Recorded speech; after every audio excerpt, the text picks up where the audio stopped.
എഫേസ്യ ലേഖനം 4-ാം അധ്യായം അതിൻ്റെ 7-ാമത്തെ വാക്യം. എഫേസ്യ ലേഖനം 4-ാം അധ്യായം അതിൻ്റെ 7-ാമത്തെ വാക്യം. ഇന്ന് നമ്മളോട് കർത്താവ് സംസാരിക്കാൻ ആഗ്രഹിക്കുന്ന ആ വാക്യത്തിൽ കൂടെ കർത്താവ് തരുന്ന നിയോഗം അനുഭവിക്കാൻ ദൈവം നിങ്ങൾക്ക് സാവകാശം നൽകും.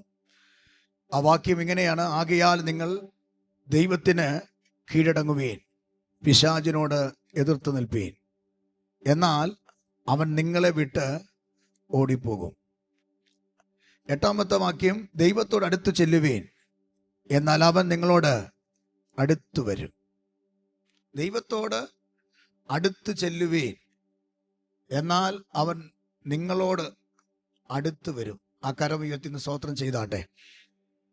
ഈ ദിവസങ്ങളിൽ നമ്മൾ ദൈവത്തോട് അടുത്തുകൊണ്ടിരിക്കുകയാണ്. ദൈവസന്നിധിയിൽ അടുത്തു വന്നുകൊണ്ടിരിക്കുകയാണ്. നിങ്ങളിവിടെ വന്നത് വെറുതെ അല്ല, ദൈവത്തോട് അടുക്കുന്നതിൻ്റെ ലക്ഷണങ്ങളാണ്. അപ്പോൾ അങ്ങനെ അടുക്കുമ്പോൾ ഇവിടെ യാക്കോബ് പറയുകയാ, ദൈവം നമ്മളോട് എന്ത് ചെയ്യും? സന്തോഷമുണ്ടോ? നമ്മൾ ദൈവത്തോട് അടുക്കുമ്പോൾ ദൈവം നമ്മളോട് എന്ത് ചെയ്യും? അടുത്ത് വരും. നമ്മൾ പിശാചിനോട് എതിർക്കുമ്പോൾ പിശാച് ഓടും. സഹോദരൻ, അത് നമ്മൾ ചിന്തിച്ചു വരുന്നത്. വേറൊരു വാക്യം എടുത്ത് പ്രസംഗിക്കാൻ അറിയാത്തത് കൊണ്ടല്ല, ഇതിനകത്ത് ഭയങ്കര ദൂത് കിടപ്പുണ്ട്. വലിയ ദൈവത്തിൻ്റെ മഹത്വം ഓരോ സെഷനിലും ദൈവത്തിൻ്റെ ആത്മാവ് ഇടപെട്ടുകൊണ്ടിരിക്കുക. ഈ വചനം എന്തേലും 1-2 കാര്യങ്ങൾ പറഞ്ഞാൽ തീരുന്നതല്ല. ഇത് കടൽ പോലെ കിടക്കുകയാണ്. രാമൻ പറയുന്നേ, എന്തായാലും വന്നതല്ലേ, രാമനൊക്കെ പറ. ഇത് കടൽ പോലെ കിടക്കുക. സ്തോത്ര. അതാ ഞാൻ കഴിഞ്ഞ ദിവസം പറഞ്ഞത്, ഈ മംഗളമൊക്കെ വായിച്ചാൽ, മംഗളം കണ്ടിട്ടില്ലേ? മംഗളം നിങ്ങൾക്കറിയത്തില്ല. ചില ആളുകളുടെ വിസിറ്റിങ്ങിനൊക്കെ വീട്ടിൽ ചെല്ലുമ്പം ഫ്രണ്ടിൽ കിടക്കുന്ന കാണാം മംഗളമൊക്കെ. നിങ്ങളുടെ വീട്ടിലല്ല, ഞങ്ങൾ പല വീടുകളിൽ പോകുന്നതല്ലേ, അതുകൊണ്ട് പറഞ്ഞ. ബൈബിളൊന്നും കാണത്തില്ല, മംഗളമായിരിക്കും കിടക്കുന്നത്. ഈ വീക്കിലി വായിച്ചാൽ അവിടെ കൊണ്ട് തീരുക. സീരിയല് കണ്ട അവിടെ കൊണ്ട് തീരുക. പക്ഷെ വചനം വായിച്ചാലുള്ള ഗുണം എന്താന്ന് ചോദിച്ചാൽ, വായിക്കും തോറും ഇതങ്ങ് വർദ്ധിച്ചുകൊണ്ടേ ഇരിക്കുക. പ്രസംഗിച്ചിട്ടും ഈ സാധനം എന്ത് ചെയ്യുന്നില്ല? തീരുന്നില്ല. ഇതിങ്ങനെ കിടക്കുക അനന്തമായിട്ട്. ഇരിക്കണം, ചുമ്മാന്നും പറ്റത്തില്ല, ഇരിക്കണം. ദൈവസന്നിധി എന്ത് ചെയ്യണം? വചനവുമായിട്ട് ഇരിക്കണം. ഓരോ വാക്യങ്ങൾ വായിക്കുമ്പോൾ ഓരോ ക്വസ്റ്റ്യൻ ദൈവത്തോട് ചോദിക്കണം. ഇപ്പം ഞാൻ ഉദാഹരണം പറഞ്ഞ ഈ യാക്കോബിൻ്റെ ലേഖനം 4-ാം അധ്യായം അല്ലേ, അതോ 4-ാം അധ്യായം 7-ാം വാക്യം വായിക്കുമ്പോൾ വായിച്ച് വിടുകയല്ല, അതിനകത്ത് ഓരോ ക്വസ്റ്റ്യൻസ് ചോദിക്കുക. ആരോടറിയോ? ദൈവത്തോട്. എങ്ങനെ കീഴ്പ്പെടണം, ആര് കീഴ്പ്പെടണം, എല്ലാത്തിനും ക്വസ്റ്റ്യൻ മാർക്കാണ്. അപ്പം അതിനെല്ലാം ആൻസർ ദൈവം ഇങ്ങനെ തന്നുകൊണ്ടേ ഇരിക്കുക. അതുകൊണ്ടാണ് കഴിഞ്ഞ ഞായറാഴ്ച ഈ വാക്യം നമുക്ക് തന്നിട്ട് സ്റ്റോപ്പ് ചെയ്ത് മറ്റൊരു വാക്യത്തിലേക്ക് പോകാത്തെ. സ്തോത്രം. ഒരാമേൻ പറ. ഒരിക്കലും ഒരിടത്ത് 21 ദിവസം ഉപവാസ പ്രാർത്ഥനയ്ക്ക് എന്നെ വിളിച്ചു. തെറ്റിദ്ധരിക്കല്ലേ, 21 ദിവസം ഉപവാസ പ്രാർത്ഥനയ്ക്ക്. 21 ദിവസവും ഞാനാണ് പ്രസംഗിക്കുന്നത്. ആരുമില്ല പ്രസംഗിക്കാൻ. ഇവിടെ അല്ല, മിഡിൽ ഈസ്റ്റിലാ. എന്നെ ബുക്ക് ചെയ്ത് ടിക്കറ്റൊക്കെ തന്ന് കൊണ്ടുപോയി. ഞാനാകെ ടയർഡായി, ദൈവത്തോടൊക്കെ ഒത്തിരി ചോദിച്ചിട്ട് പിന്നെ ഓർത്ത് പോണോ പോണ്ടായോ എന്നൊക്കെ ഇങ്ങനെ ആലോചിച്ചു. കാരണം ഒറ്റയ്ക്കല്ലയോ, എന്നാ പ്രസംഗിക്കാനാ. പക്ഷെ ഒരു വാക്യത്തിന്, എഫേസ്യ ലേഖനത്തിൽ ഒരു വാക്യത്തിൽ പൗലോസിന്റെ പ്രാർത്ഥന, ആ 21 ദിവസം പ്രസംഗിക്കാൻ കർത്താവ് ഒറ്റ വാക്യത്തിൽ കർത്താവ് ഇടയാക്കി. അത് ക്രെഡിറ്റ് തന്നെയാ. കാരണം ദൈവം നമ്മോട് ഇടപെടുന്ന ഭാഗമാണ്. സ്തോത്രം. Praise the Lord. ഞാനിവിടെ വാക്യങ്ങൾ കുറിച്ച് വെച്ചിട്ടുണ്ട്. ഇന്ന് രാവിലെ ആൽവിൻ എന്നോട് പറഞ്ഞു, പാസ്റ്റർ ആ പറയുന്ന വാക്യങ്ങളൊന്നും തരാമെങ്കിൽ ഡിസ്പ്ലേ ഇട്ടെ. ഞാൻ പറഞ്ഞു നടക്കത്തില്ല, ഇവിടൊക്കെ ഇരിപ്പുണ്ടെങ്കിൽ അതൊന്നും എടുക്കാനൊന്നും പറ്റത്തില്ല. അന്നേരം ദൈവാത്മാവ് ചില വാക്യങ്ങളൊക്കെ എന്ത് ചെയ്യും? അങ്ങ് തരും. ആ ഈ കസേര ഇരിക്കുമ്പോൾ ഒരു ശക്തിയുണ്ട്. അപ്പം ഒന്നാം ദിവസം അല്ലെങ്കിൽ ഞായറാഴ്ച എത്രാം ദിവസമായിരുന്നോ?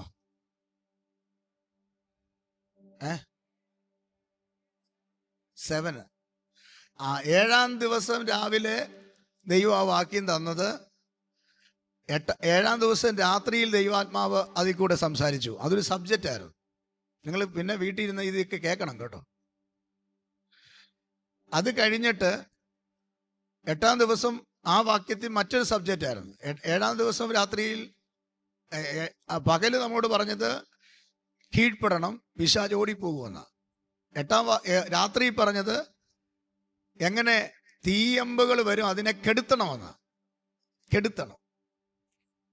ഇന്നലെ രാവിലെ ദൈവം നമ്മോട് സംസാരിച്ചത് പറയോ? ഇന്നലെ രാവിലെ പ്രാപിച്ച അവകാശങ്ങളെ എന്ത് ചെയ്യണം? പിടിച്ചടക്കണം. ഇന്നലെ രാത്രി ദൈവാത്മാവ് വാക്യത്തിൽ ഇടപെട്ടു. ഇന്ന് രാവിലെ ദൈവാത്മാവ് ആ വാക്യത്തിനകത്ത് നിന്നുകൊണ്ട് നമ്മളെ ഉറപ്പിക്കുക. ഈ ദൂത് വെളിപ്പെടുമ്പോൾ, ഈ വചനം വെളിപ്പെടുമ്പോൾ, വചനത്തിന്റെ വെളിപ്പാട് ഉണ്ടാകുമ്പോൾ നമ്മൾ ചൈതന്യപ്പെടണം. നമുക്ക് ആഗ്രഹം ഉണ്ടാകണം ഇത് തിന്നണമെന്ന്. ഈ കാട്ടിലെ കാട്ടുപോത്തും കാട്ടിലെ സിംഹം കൂടെ യുദ്ധം ഉണ്ടാകും. ഈ കാട്ടിലെ രാജാവ് എന്ന് പറയുന്ന ആരാ ചോദിച്ചാ? സിംഹമാ. കാട്ടിലെ രാജാവ് സിംഹമാ. സിംഹം. കാട്ടുപോത്തെന്ന് പറയുന്നത് സിംഹമൊന്നുമല്ല,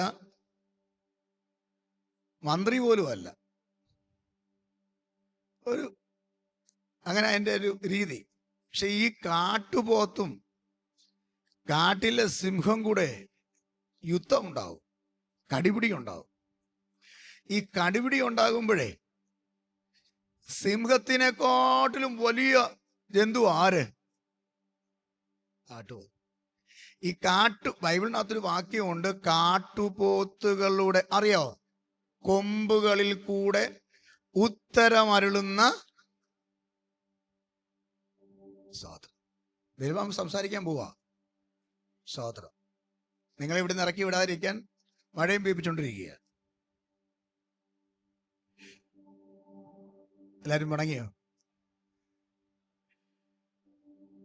ഇന്ന് ആദ്യമായിട്ട് യോഗത്തിന് വന്നവരൊക്കെ കാണുമ്പോൾ സന്തോഷമുണ്ട്. ഇന്നലെ ഒരുത്തം വന്ന് ആദ്യമായിട്ട്. ഞാൻ കൊണ്ട് പറഞ്ഞു, എടാ 6 ദിവസം പ്രാർത്ഥിച്ചതിന്റെ മറുപടിയാണ് ഇന്നെന്ന്. ഇന്ന് കണ്ടില്ല, വൈകിട്ട് വരുമായിരിക്കും. അപ്പം ഈ കാട്ടിലെ സിംഹവും കാട്ടിലെ പിന്നെ പോത്തും കൂടെ യുദ്ധമുണ്ടാകുമ്പോ ഒരു ദിവസം കൊണ്ട് തീരത്തില്ല. അവ സിംഹം കടിച്ചു കീറി തന്റെ തേറ്റപ്പല്ലെല്ലാം ഉപയോഗിച്ച് ഇങ്ങനെ നിൽക്കുമ്പോൾ കാട്ടുപോത്ത് ആ കൊമ്പൊക്കെ അങ്ങോട്ട് കുത്തി. കാട്ടുപോത്തിനെ കണ്ടിട്ടുണ്ടോ? ഇല്ലെങ്കിൽ നമുക്ക് ഉപവാസം കഴിഞ്ഞിട്ട് സൂയിപ്പാം. അതിന് തന്നെ എല്ലാരും ഓക്കെയാ. അപ്പൊ ഈ കാട്ടുപോത്തിന്റെ ശക്തി സിംഹത്തിന്റെ ശക്തിയേക്കാൾ വലുതാണ്. കാരണം ശരീരം കൊണ്ട്. ഈ പോത്ത് ഈ കൊമ്പ് വെച്ച് 2 കുത്തും, 2 ചിഹ്നം വിളിയൊക്കെ വിളിച്ചു കഴിഞ്ഞിട്ട് ആ കൊമ്പിനടുത്ത് ഈ സിംഹത്തെ എറിയാനുള്ള ശക്തി ആർക്കുണ്ട്? കാട്ടുപോത്തിനുണ്ട്. പക്ഷെ ഇത് 1ഉം 2ഉം കൊണ്ടും തീരത്തില്ല. 1 ദിവസം കഴിഞ്ഞു, 2 ദിവസം കഴിഞ്ഞു, വെള്ളം കുടിച്ചിട്ടില്ല, യുദ്ധം നടന്നുകൊണ്ടേയിരിക്കുക. തീറ്റി തിന്നിട്ടില്ല, യുദ്ധം നടന്നുകൊണ്ടേയിരിക്കുക. 2 ദിവസം കഴിഞ്ഞു, 3-ാം ദിവസത്തെ കയറിയപ്പോൾ എന്തോ സംഭവിച്ചറിയോ? ഈ കാട്ടുപോത്തിന്റെ ബലം അങ്ങ് ക്ഷയിക്കുക.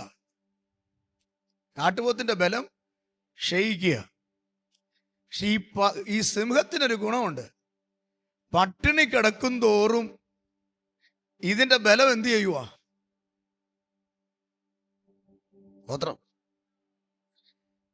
പട്ടിണി കിടക്കും തോറും ഇതിന്റെ ബലം അപ്പം സിംഹത്തെക്കാട്ടിലും 6 മടങ്ങ് ശക്തിയുള്ള കാട്ടുപോത്ത്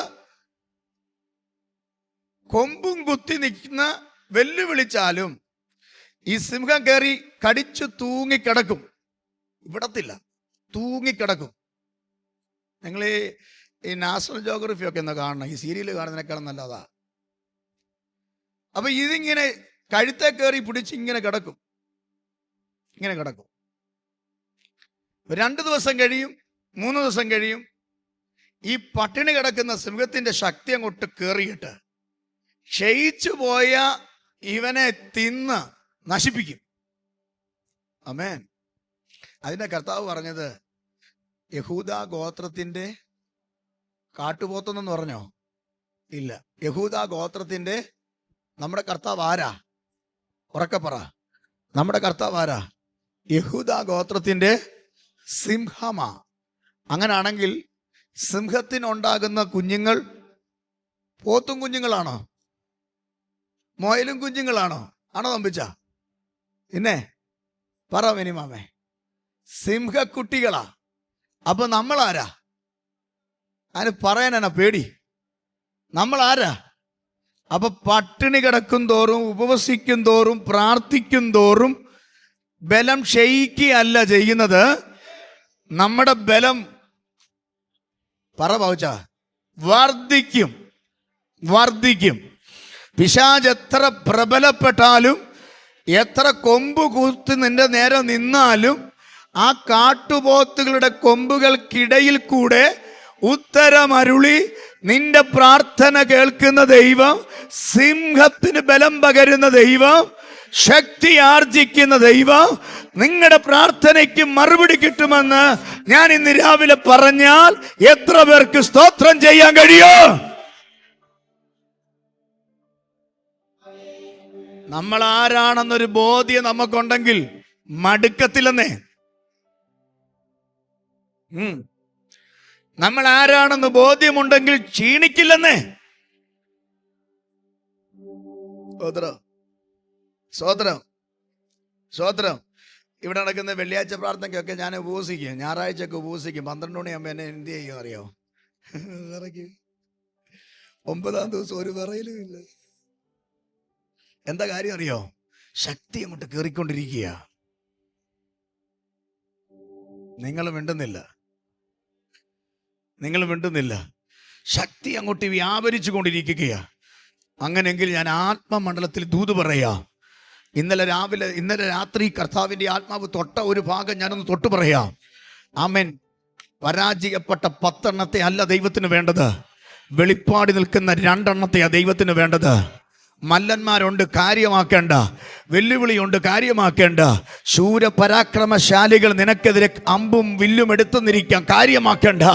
പക്ഷെ വെളിപ്പാടി നിൽക്കുന്ന ഒരു കാലേബും, വെളിപ്പാടി നിൽക്കുന്ന ഒരു യോശുവയുമായി നീ മാറാൻ നീ റെഡിയാണെങ്കിൽ, നിനക്ക് വേറെ നിൽക്കുന്ന പൈശാചിക മണ്ഡലങ്ങളെ, നിന്റെ നന്മയ്ക്ക് നേരെ നിൽക്കുന്ന മണ്ഡലങ്ങളെ, നിന്റെ കുടുംബത്തിന് നേരെ നിൽക്കുന്ന പൈശാചിക മണ്ഡലങ്ങളെ, നിന്റെ തലമുറയ്ക്ക് നേരെ നിൽക്കുന്ന വ്യാപാര മണ്ഡലങ്ങളെ, ജോലിയെ, വിവാഹത്തെ, നന്മയെ തടയുന്ന എല്ലാ ദൂഢവ്യാപാരങ്ങളെ, നിന്റെ ശരീരത്തോട് പോരാടുന്ന പോരുകളെ ആമേ കാര്യമാക്കാതെ യോശുവ പറഞ്ഞതുപോലെ, കാലേബ് പറഞ്ഞതുപോലെ ഇന്ന് പകൽ പറയണോ, ഞങ്ങൾ ഞങ്ങളുടെ ദൈവത്താൽ അതിനെ പിടിച്ചെടുക്കും.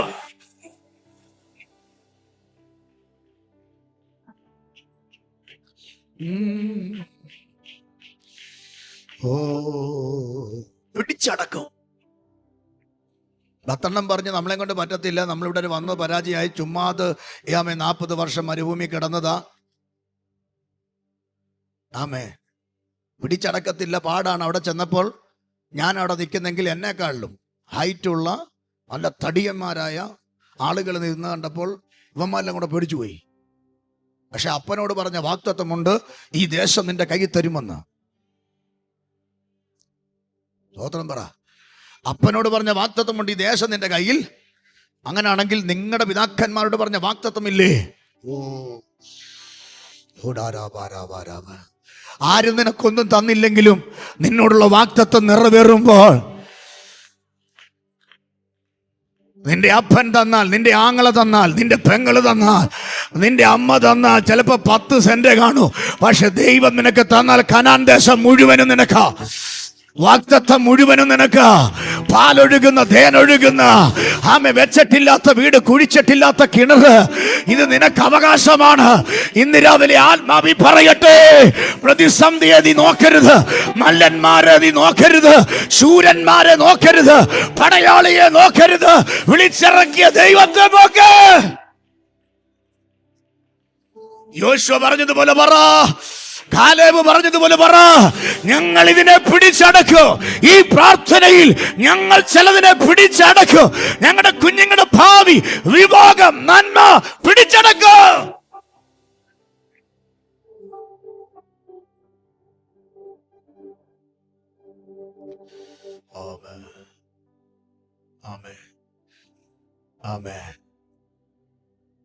അപ്പൊ നമ്മൾ പോരാടണം.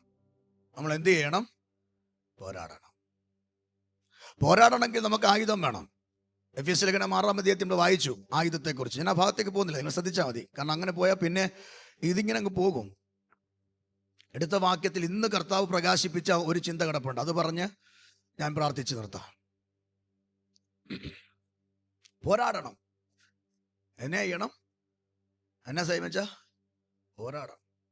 പോരാടുക എന്ന് പറഞ്ഞാൽ എന്തുവാ? ആരെങ്കിലും എന്തെങ്കിലും പറഞ്ഞ എഴുന്നേറ്റ് നിന്നിട്ട് അതിനെ വെട്ടുന്നാണോ? അതല്ല. പോരാടുക എന്ന് പറഞ്ഞാൽ പ്രാർത്ഥിക്കുക. പ്രാർത്ഥനയിൽ പോരാടുക. എങ്ങനെ പോരാടണം? സാത്താന്യ മണ്ഡലങ്ങളെ കണ്ടിട്ട് എന്ത് ചെയ്യണം? പോരാടണം.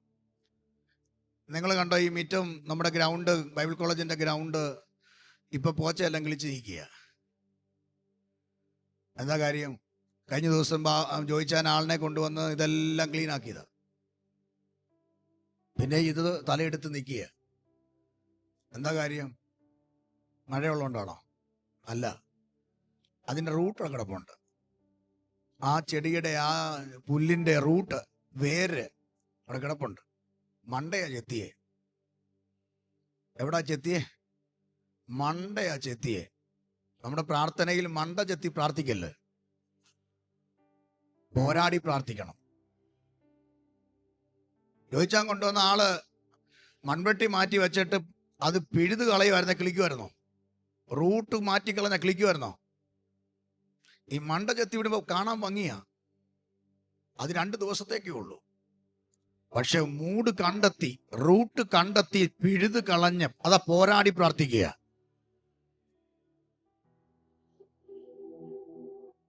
പക്ഷെ അത് പിശാച് അനുവദിക്കത്തില്ല. അങ്ങനെ പ്രാർത്ഥിക്കാൻ പിശാച് എന്ത് ചെയ്യത്തില്ല?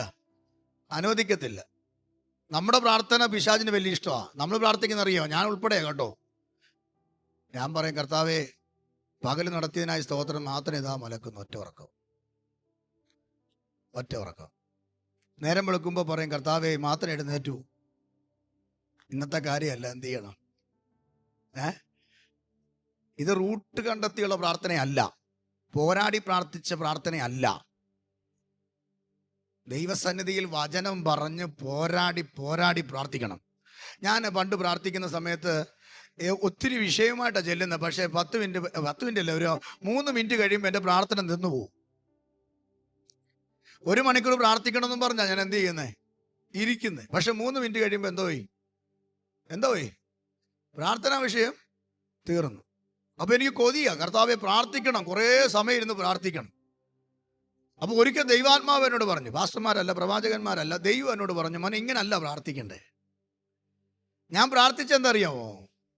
ഞാൻ അങ്ങോട്ട് പ്രാർത്ഥനാ മുറിയിലോട്ട് കയറി ഇരുന്നിട്ട് മുട്ടുമടക്കിയിട്ട് ഒറ്റ പ്രാർത്ഥന, കർത്താവെ, എൻ്റെ മക്കളെ അനുഗ്രഹിക്കണം, ഭാര്യ അനുഗ്രഹിക്കണം, ചോറ് തരണമേ, കറി തരണേ. 10 മിനിറ്റ് കൊണ്ട് പ്രാർത്ഥനാ വിഷയമല്ല എന്ത് ചെയ്തു? 1 മണിക്കൂർ പ്രാർത്ഥിക്കാനാണ് ഞാൻ എന്ത് ചെയ്തേ? പോരാടുന്നില്ല. ഞാൻ എന്ത് ചെയ്യുന്നില്ല? ആവശ്യങ്ങൾ പറയുന്നേ ഉള്ളൂ, പക്ഷെ അതിൻ്റെ മേൽ എന്ത് ചെയ്യുന്നില്ല? പോരാടുന്നില്ല. അപ്പൊ കർത്താവിനോട് പറഞ്ഞു, അങ്ങനല്ല നീ പ്രാർത്ഥിക്കേണ്ട, ഞാൻ പറഞ്ഞു തരാമെന്ന് പറഞ്ഞു. കർത്താവിനോട് പറഞ്ഞു, ആദ്യം നീ യേശുവിൻ്റെ രക്തം പറയാൻ പറഞ്ഞു. അപ്പം ഞാനിങ്ങനെ എന്ത് പ്രാർത്ഥിക്കാൻ ഇപ്പോഴും ഞാൻ അങ്ങനെ പ്രാർത്ഥിക്കും. ഇന്ന് രാവിലെയും പ്രാർത്ഥിച്ച അങ്ങനെ, ആദ്യ യേശുവിൻ രക്തം രക്തം രക്തം രക്തം കർത്താവേ അവിടുത്തെ രക്തത്താൽ ജയം എന്നൊക്കെ പറഞ്ഞിങ്ങനെ പ്രാർത്ഥിക്കുമ്പോൾ ഞാൻ അറിയാതെ എൻ്റെ ബോഡി മറ്റൊരു തലത്തിലേക്ക് മാറുകയാണ്. എൻ്റെ ചിന്ത മറ്റൊരു തലത്തിലേക്ക് മാറുകയാണ്. അതെനിക്കറിയാം. ഇതങ്ങോട്ട് കഴിയുമ്പോൾ ആരെങ്കിലും അടുത്ത് വന്ന് വിളിച്ചാൽ പോലും അറിയത്തില്ല. പിന്നെ പ്രാർത്ഥിക്കാൻ ഇരുന്നിട്ട് പ്രാർത്ഥന വിഷയം ആമേൻ ഇങ്ങനെ അങ്ങ് കിടക്കുക. കാരണം ആത്മാവി പോരാടി പ്രാർത്ഥിക്കുക. അതുകൊണ്ടാണ് പൗലോസ് പറഞ്ഞ ഞാൻ ബുദ്ധി കൊണ്ടും പ്രാർത്ഥിക്കും, ആത്മാവ് കൊണ്ടും പ്രാർത്ഥിക്കും. രണ്ട് പ്രാർത്ഥന.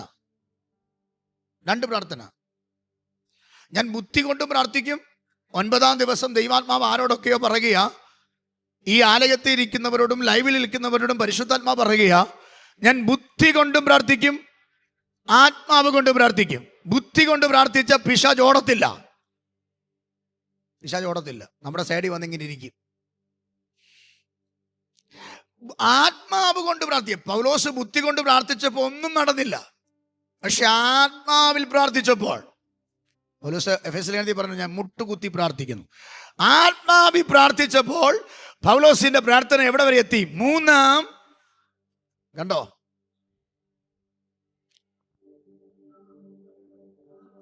ബുദ്ധി കൊണ്ട് പ്രാർത്ഥിച്ചപ്പോൾ പ്രാർത്ഥിച്ച പ്രാർത്ഥന എന്താന്ന് ബൈബിളിൽ ഇല്ല. പക്ഷെ ഞാൻ അങ്ങ് പറയാം, കർത്താവേ ഇനി എന്നെ ആരും അടിക്കല്ലേ, ഇനി എന്നെ ജയിലിൽ കയറ്റല്ലേ. ഇത് ബുദ്ധി കൊണ്ടുള്ള പ്രാർത്ഥനയാ.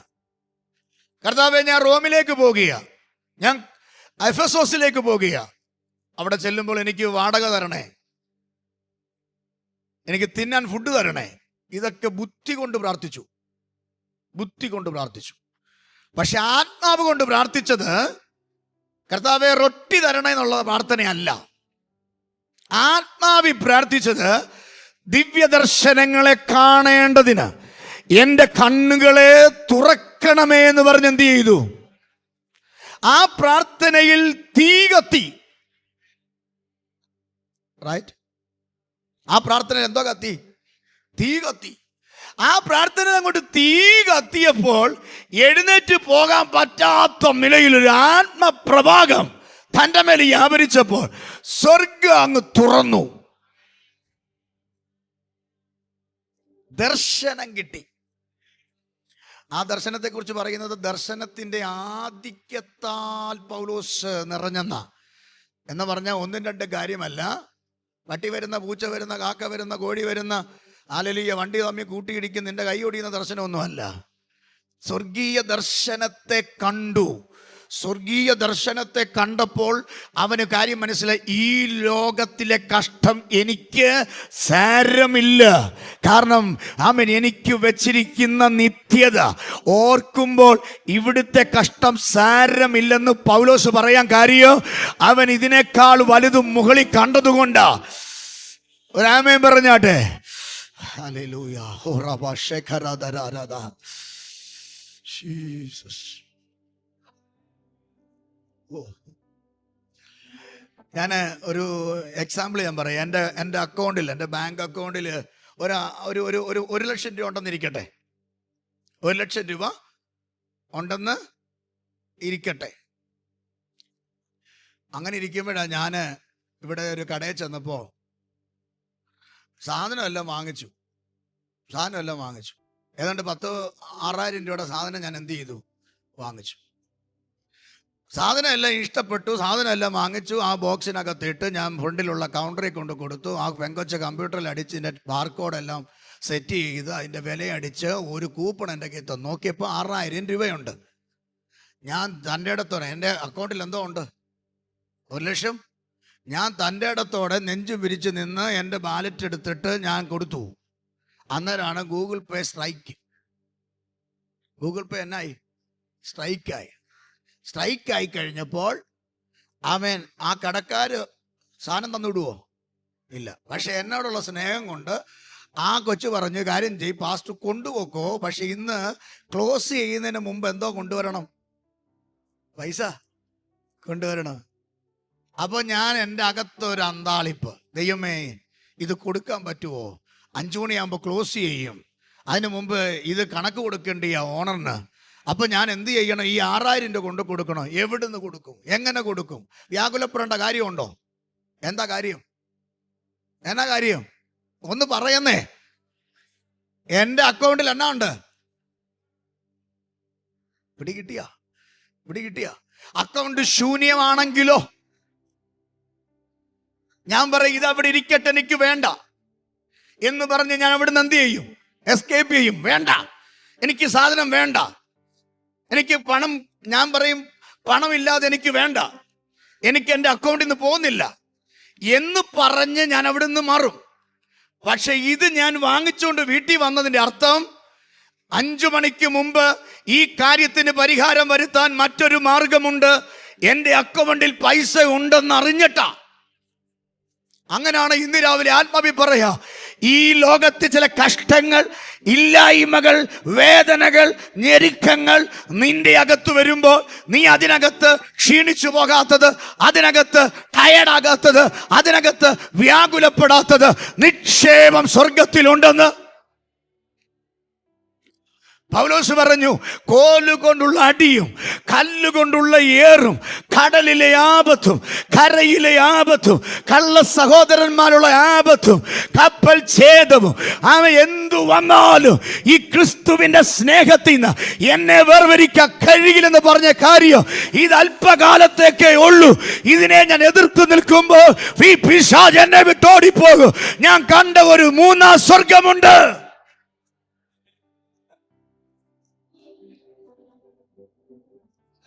അവിടെ നമ്മൾ ബലപ്പെടണം. അവിടെ നമ്മൾ എന്നാ ചെയ്യണം? ഈ ബലം അകത്ത് വരുമ്പോൾ ഈ ലോകത്തിലെ കഷ്ടം നമുക്ക് എന്തല്ല. ഈ വെളിപ്പാട് കിട്ടാത്തതുകൊണ്ടാണ് നമ്മളിങ്ങനെ പിച്ചും പെയ്യും പറഞ്ഞ് ജ്വരയും പതയും ഒലിപ്പിച്ച് മുടിയും പിച്ചി പറിച്ച് ശാപം പറഞ്ഞ് ഓ എന്നാ പറയാനാ ഞങ്ങളിങ്ങനെയൊക്കെയാ എന്നൊക്കെ പറഞ്ഞ് പോകുന്ന ഈ വെളിപ്പാടിലേക്ക് വരാത്തോണ്ടാ. ഞാനൊരു കാര്യം പറയാം, കഷ്ടത ഞാൻ കഴിഞ്ഞ ദിവസം ഓർപ്പിച്ചു. കഷ്ടത ജീവിതത്തിൽ ഈ ഭൂമി ജീവിക്കുന്നിടത്തോളം കാലം നിന്നെ വിട്ടു പോയില്ല. ഈ രോഗം നിന്നെ വിട്ടു പോകില്ല. ഈ കഷ്ടത നിന്നെ വിട്ടു മാറത്തില്ല. നിങ്ങൾ ചിന്തിക്കേണ്ട 40 അല്ല 80 ഇരുന്നാലും കഷ്ടത മാറിയുള്ള ജീവിതം കിട്ടത്തില്ല. ചിലപ്പോൾ ഈ 40 കഴിയുമ്പോൾ ഇതുവരെ കിട്ടാത്ത പലതും നമുക്ക് വീണ്ടും വേറെ വരും. പക്ഷെ ഈ 40 കൊണ്ട് ഉദ്ദേശിക്കുന്നത് ഇനിയും വരുന്നതിനെയും ഇപ്പോഴുള്ളതിനെയും സഹിക്കാനുള്ള ദൈവകൃപയ്ക്ക് വേണ്ടിയാ. അതിനകത്ത് ദൈവത്തിന്റെ കരുതൽ കാണാൻ വേണ്ടിയാ, ദൈവത്തിന്റെ സ്നേഹം വെളിപ്പെടാൻ വേണ്ടിയാ. അങ്ങനെങ്കിൽ ഞാൻ ആത്മാവി പറയാ, ഈ ലോകത്തിലെ കഷ്ടം, ഈ ലോകത്തിലെ പിശാചിന്റെ തന്ത്രങ്ങൾ എന്തു തന്നെയാണെങ്കിലും ഇതിനേക്കാൾ അപ്പുറത്ത് സ്വർഗത്തിൽ ഉണ്ടെന്നൊരു വെളിപ്പാട് പ്രാപിച്ച ഇതിന്റെ അപ്പുറത്തൊരു വെളിപ്പാടുണ്ടെന്ന് ഇന്ന് രാവിലെ സ്വീകരിക്കാൻ തയ്യാറായ നിന്റെ കുടുംബം ശിഥിലമാകില്ല, തളർന്നു പോകില്ല, ടയർഡാകത്തില്ല, ആത്മഹത്യ ഉണ്ടാകത്തില്ല, പരാജയപ്പെടത്തില്ല, ജയമുണ്ടാകുമെന്ന് വിശ്വസിക്കുന്നെങ്കിൽ കരമടിച്ച് ദൈവത്തിന് സ്തോത്രം ചെയ്യ്.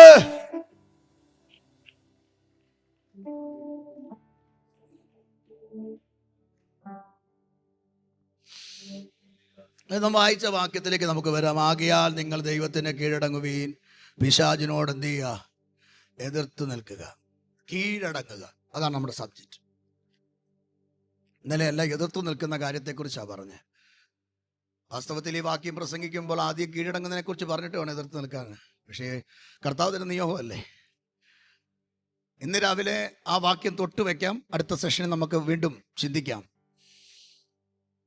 കീഴടങ്ങുക, പിതാവിന് കീഴടങ്ങുക, കർത്താവിന് കീഴടങ്ങുക. ഇവിടെ എഴുതിയിരിക്കുന്നത് കർത്താവിന് എന്ത് ചെയ്യണം? ഉറക്കെ പറഞ്ഞേ, കർത്താവിന് എന്ത് ചെയ്യണം? കീഴടങ്ങണം. വേദപുസ്തകത്തിൽ യേശു പോലും കീഴടങ്ങിയത് കാണാം. ലൂക്കോസിന്റെ സുവിശേഷത്തിൽ 22-ാം അധ്യായം 42-ാമത്തെ വാക്യം, 22-42 യേശു കർത്താവ് കീഴടങ്ങിയൊരു ഭാഗമുണ്ട്. എവിടെയാണ് കീഴടങ്ങിയത്? എവിടെയാ കീഴടങ്ങിയത്? ലൂക്കോസ് 22:42. പിതാവേ, നിനക്ക് മനസ്സുണ്ടെങ്കിൽ ഈ പാനപാത്രം എങ്കിൽ നിന്ന് എന്ത് ചെയ്യുക? നീക്കണമേ എന്ന്. എങ്കിലും കണ്ടോ കീഴടങ്ങലിന്റെ സ്വഭാവം കണ്ടോ? കീഴടങ്ങലിന്റെ പൂർത്തീകരണം കണ്ടോ? ആദ്യം ആവശ്യം പറയുക, ആദ്യം ആഗ്രഹം പറയുക, ഈ ഉപവാസ പ്രാർത്ഥനയിൽ ആവശ്യം പറയുന്നതിൽ ഒരു തെറ്റുമില്ല. ഇവിടെ പ്രാർത്ഥനാ വിഷയങ്ങളുണ്ട്. ആവശ്യമാണ്. എൻ്റെ വിഷയമുണ്ട്, നിങ്ങളുടെ വിഷയമുണ്ട്, നിങ്ങൾ എന്നോട് പറയാത്ത വിഷയമുണ്ട്, ഞാൻ നിങ്ങളോട് പറയാത്ത വിഷയങ്ങളുണ്ട്, എല്ലാം ഉണ്ട്. ഇത് നമ്മുടെ ആവശ്യമാണ്. ആദ്യം യേശു പറഞ്ഞത് ആവശ്യമാണ് പറഞ്ഞേ. എന്താ ആവശ്യം? ആരോടാ കീഴടങ്ങി പറഞ്ഞേ? പിതാവിനോട്. ഒന്ന് സ്തോത്രം പറഞ്ഞേ. പിതാവിനോട് കീഴടങ്ങി പുത്രൻ ഗെത്സമന തോട്ടത്തിൽ പ്രാർത്ഥനാ മുറിയിൽ സ്തോത്രം മുട്ടുകുത്തി പ്രാർത്ഥിക്കുക, തൻ്റെ ആവശ്യം പറയുക. നമ്മുടെ ആവശ്യങ്ങൾ നമ്മുടെ അപ്പനോട് പറയാം. കാരണം കർത്താവ് തന്നെ പറഞ്ഞിട്ടുണ്ട്, നിങ്ങൾക്ക് അധികം ഭാരമുള്ള വിഷയം എൻ്റെ അടുക്കൽ അല്ലേ, എൻ്റെ അടുക്കൽ. അപ്പൊ ആവശ്യം പറയുന്നതിന് തെറ്റുണ്ടോ? തെറ്റില്ല. ആവശ്യം പറയാം. ആവശ്യം യേശു പറയുക. യേശു പറഞ്ഞ ആവശ്യം അത് കേൾക്കുന്ന നമുക്കും അറിയാം, അത്യാവശ്യമായൊരു പ്രാർത്ഥനയാണ്. അത്യാവശ്യമാണ്. അല്ലാതെ ചുമ്മാ കയറി ആവശ്യമില്ലാതൊന്നും എന്ത് ചെയ്യില്ല. പറഞ്ഞില്ല. അത്യാവശ്യ കേസാ. അത്യാവശ്യ കേസാ. ആവശ്യമേ ദൈവത്തോട് എന്ത് ചെയ്യാവൂ. അല്ല കണ്ണി കാണുന്ന ഇപ്പൊ പ്രെയർ ലൈനിലൊക്കെ നമ്പർ കേട്ടി ലൈവിൽ കേൾക്കുന്നോട് പറയാം, ഈ പ്രെയർ ലൈനിലൊക്കെ നമ്പറാന്ന് പറഞ്ഞിട്ട് വിളിച്ചിട്ട് ആവശ്യമില്ലാത്ത എന്ത് ചെയ്യരുത്. അയ്യോ, എത്ര ആവശ്യമില്ലാത്ത കേസുകളാണ് വരുന്നത് അറിയാവോ. ഇത് കേട്ട് ഞാൻ ചിരിച്ചു പോയിട്ടുണ്ട്. പണ്ടൊരാൾ ഞാൻ പറഞ്ഞു, ഒരു കാര്യം ചെയ്ത് നിങ്ങൾ നേരെ തിരുവനന്തപുരത്ത് എല്ലാം പറഞ്ഞു. അവിടെ ഒരാളിരിപ്പുണ്ട്, പുള്ളിയോട് പറയാൻ പറഞ്ഞു. ആ കാര്യം പുള്ളി എന്ത് ചെയ്യും? ചോദിച്ച മറ്റൊന്നുമില്ല, ഞാൻ കിണർ കുടിക്കാൻ പോയി, എവിടെ കുഴിക്കണമെന്ന്. ഞാൻ പറഞ്ഞു തിരുവനന്തപുരത്ത് ഒരാളിരിപ്പുണ്ട്, അവിടെ ചെന്നാൽ പറഞ്ഞു തരും, ഇങ്ങനെ നിരത്തിയിട്ട്. അതിവിടെ അല്ല പറയണ്ടേ. ആവശ്യമേ ദൈവത്തോട് എന്ത് ചെയ്യാവൂ. ഇവിടെ യേശു ആവശ്യം പറഞ്ഞു. ആവശ്യം നമ്മൾ കേട്ടല്ലോ. ആവശ്യം അനാവശ്യമാണോ? അല്ല. താൻ നേരിടാൻ പോകുന്ന വലിയൊരു പ്രതിസന്ധി ആത്മ കണ്ടുകൊണ്ട് യേശു കണ്ടു. യേശു കണ്ടിട്ട്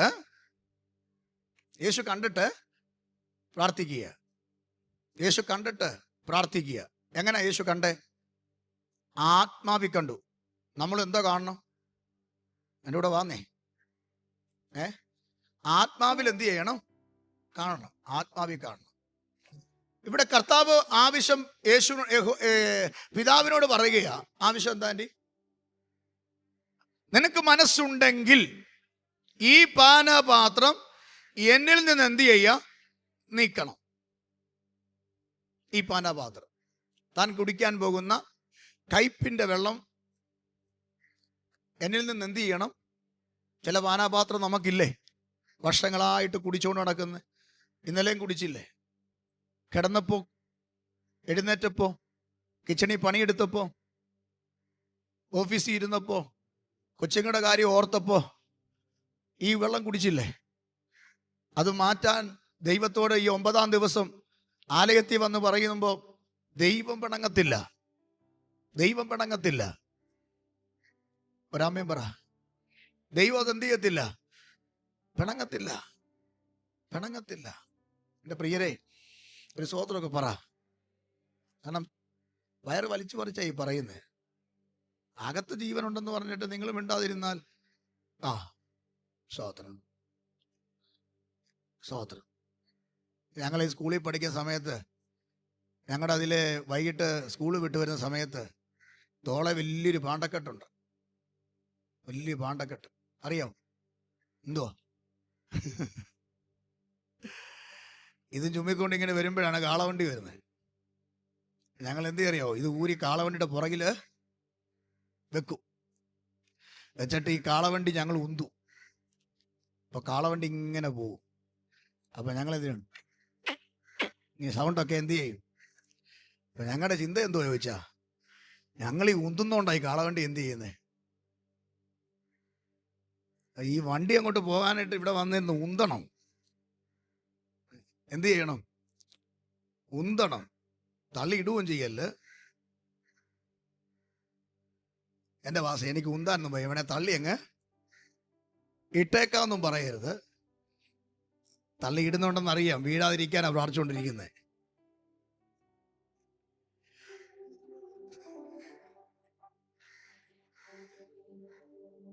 വീഴാതിരിക്കാനാ എന്ത് ചെയ്യുന്നേ?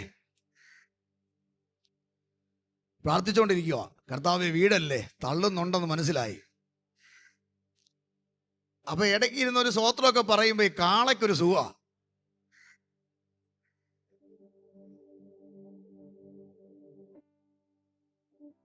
കാളയ്ക്കെന്താ ഒരു സുഖമാ. 6-ാം ദിവസം ആയില്ലേ, എന്തായാലും വന്നല്ലോ, സന്തോഷം. 9 ആ തിരുത്ത് 9-ാം ദിവസമായി. അപ്പൊ ഇടയ്ക്കൊരു സ്വോത്രമൊക്കെ എന്ത് ചെയ്യണം? പണ്ടൊരു ഉപദേശി പറഞ്ഞ്, ഞാൻ അനങ്ങാതിരിക്കുന്ന സിയോൻ പർവ്വതം പോലെ എന്ത് ചെയ്യും, പർവ്വതമായിട്ടിരിക്കരുത്. ഒരു സ്വോത്രമൊക്കെ പറയുമ്പോൾ നമുക്കൊരു ആവേശമാണ്. ആമേൻ. സ്വോത്രം പറഞ്ഞേ, സ്വോത്രം പറ സിസിലി ആൻറ്റി. സ്വോത്രം. അപ്പൊ നോക്കിക്കേ, കർത്താവിന്റെ ആവശ്യമാണ് കർത്താവ് പറഞ്ഞത്. ആവശ്യമാണ് പറഞ്ഞേ. നമ്മൾ ഈ ദിവസങ്ങളിൽ ദൈവത്തോട് നമ്മുടെ ആവശ്യങ്ങൾ എന്ത് ചെയ്യണം കേട്ടോ? തമ്പിച്ചാൻ്റെ ആവശ്യം ആരോട് പറയണം? കൂട്ടുദൈവദാസന്മാരോടും നാട്ടുകാരോടും പറയരുത്. ആരോട് പറയണം? നിങ്ങളുടെ ആവശ്യം ആരോട് പറയണം? ദൈവത്തോട് എന്ത് ചെയ്യണം? പറയണം. ദൈവത്തോട് ആവശ്യം പറഞ്ഞാൽ, ഞാൻ കൂടെ പറയുന്നൊരു കാര്യം റിപ്പീറ്റ് ആണെങ്കിൽ നിങ്ങൾ തെറ്റിദ്ധരിക്കരുത്. ദൈവത്തോട് ആവശ്യം പറഞ്ഞാൽ അത് ദൈവം മാത്രമേ അറിയൂ. ഞാൻ ബോസങ്ങളോടൊരു കാര്യം പറഞ്ഞാൽ അത് ചർച്ചയിൽ മൊത്തം അറിയും, നാട്ടുകാരറിയും. നിങ്ങൾ എന്നോടൊരു കാര്യം പറഞ്ഞാൽ നിങ്ങൾ പറയും, പാസ്റ്റർ ആരോടും പറയല്ലേ, പാസ്റ്റർ മാത്രം അറിഞ്ഞാൽ എന്ന് പറയും. നാളെ തമ്പിച്ചാൻ വരും, ഞാൻ പറയാം, അച്ഛാ ആരോടും പറയല്ല, അച്ഛാ മാത്രം എന്ത് ചെയ്യാതെ അറിഞ്ഞാൽ. തമ്പിച്ചാൻ്റെ ഇടയ്ക്ക് ചോദിച്ചാൻ വരുമ്പോൾ ചോദിച്ചാണ്ട് തമ്പിച്ചാൻ പറയാം, അച്ഛാ ആരോടും പറയല്ലേ, നമ്മൾ കണ്ടു പറഞ്ഞാൽ എല്ലാവരും അറിഞ്ഞോ? എല്ലാം അറിയും. ചിലപ്പോൾ നിന്റെ നീറുന്ന വിഷയമായിരിക്കും പറയുന്നത്, പക്ഷെ അത് ലോകം മൊത്തം എന്ത് ചെയ്യും? അറിയും. പക്ഷേ ദൈവത്തോട് നിന്റെ ആഗ്രഹം ഒന്ന് പറഞ്ഞു നോക്കിക്കേ. 9-ാം ദിവസം ദൈവാത്മാവിൽ ഇവിടെ ഇരിക്കുമ്പോൾ, ഈ ആലയത്തിൽ ഇരിക്കുമ്പോൾ, നിങ്ങളുടെ അപ്പുറത്തും ഇപ്പുറത്തും ഇരിക്കുന്ന ആളുകൾ, നിങ്ങളുടെ വീട്ടിലായിരിക്കാം, ഇപ്പോൾ വാഹനത്തിലായിരിക്കാം, ഓഫീസിലായിരിക്കാം, പ്രാർത്ഥനാ മുറിയിലായിരിക്കാം, നിങ്ങളിരിക്കുന്ന അടുത്തൊരാളിരിപ്പുണ്ടെങ്കിൽ ആ വ്യക്തി അറിയണ്ട. മനസ്സ് തുറന്ന് നിന്റെ ആഗ്രഹം ഗതസമനത്തോട്ടത്തിൽ യേശു പിതാവാം ദൈവത്തോട് തുറന്നു പറഞ്ഞതുപോലെ ഇന്ന് 9-ാം ദിവസം തുറന്നു പറ. ആമേൻ, ആമേൻ. ഇന്ന് രാവിലെ ആത്മമണ്ഡലത്തിൽ ഞാൻ പറയാ, നമ്മൾ തമ്പുരാനോട് പറഞ്ഞാൽ മാത്രമേ കാര്യങ്ങൾക്ക് നീക്കുപോക്കുണ്ടാകത്തുള്ളൂ. ഒരു വിടുതലുണ്ടാകണമെങ്കിൽ ദൈവത്തോട് പറയണം. ദൈവസന്നിധി പറഞ്ഞാൽ ദൈവം ആ കാര്യത്തിൽ മഞ്ഞും മഴയും അയക്കും. വരണ്ട നിലം വാമനലിയ കുളിർമയാകിയിട്ട് നനഞ്ഞിട്ട് അതിനകത്ത് അടുത്ത ദിവസം പുല്ല് മുളയ്ക്കുന്നത് പോലെ ഇന്ന് രാവിലെ വരണ്ട് കിടക്കുന്ന വിഷയത്തിനകത്ത് ഇന്ന് വരെ കാണാത്ത പുതിയ ചില കിളിർപ്പുകൾ, പുതിയ ചില മുളകൾ പൊട്ടി പുറപ്പെട്ട് നിന്റെ കുടുംബം അനുഗ്രഹിക്കപ്പെടാൻ, തലമുറ അനുഗ്രഹിക്കപ്പെടാൻ, വിടുതൽ അനുഗ്രഹിക്കപ്പെടാൻ സ്വർഗ്ഗത്തിലെ ദൈവം ഇന്ന് രാവിലെ ഗതസമനയിൽ യേശു പ്രാർത്ഥിച്ചതുപോലെ ആഗ്രഹം ദൈവത്തോട് പറ.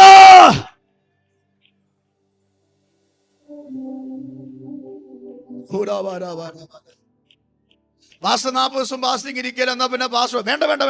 അതിനെ ഞാൻ പറഞ്ഞത്, നിങ്ങളുടെ പ്രാർത്ഥന ഇവിടെ എഴുതിയിട്. ഞാൻ പോലും നോക്കുന്നില്ല, കാരണം എന്നോട് പറഞ്ഞിട്ട് യാതൊരു കാര്യവുമില്ല. ഞാൻ ഒന്നുകൂടെ നിങ്ങൾക്ക് വേണ്ടി പറയാവുന്നേ ഉള്ളൂ.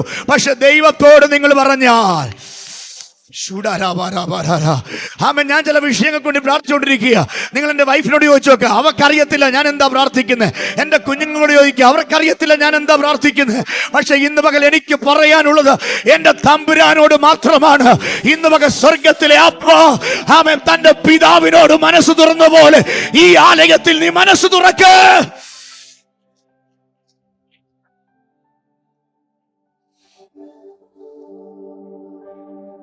മനസ്സ് തുറക്കണം.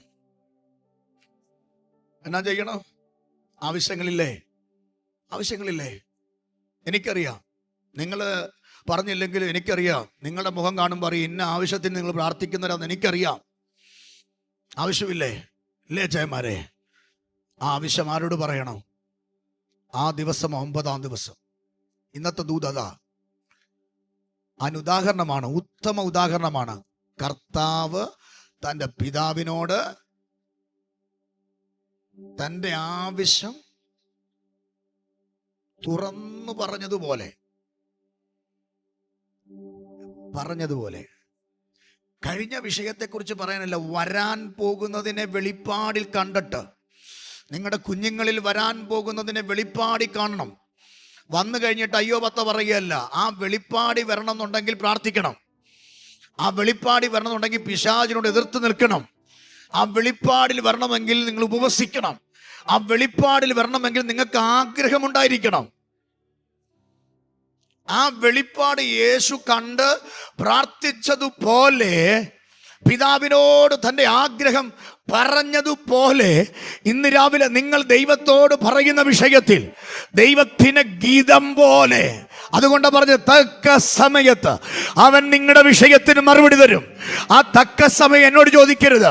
അത് ദൈവവും നീയും തമ്മിലുള്ള ബന്ധത്തിനകത്ത് അന്തർലീനമായി കിടക്കുന്ന വിഷയമാണ്. നിനക്ക് ജീവിതത്തിൽ ഒരു മറുപടി കിട്ടാൻ ഒരു തക്ക സമയമുണ്ട്. ആ തക്ക സമയം യേശുവിനെ നോക്ക്.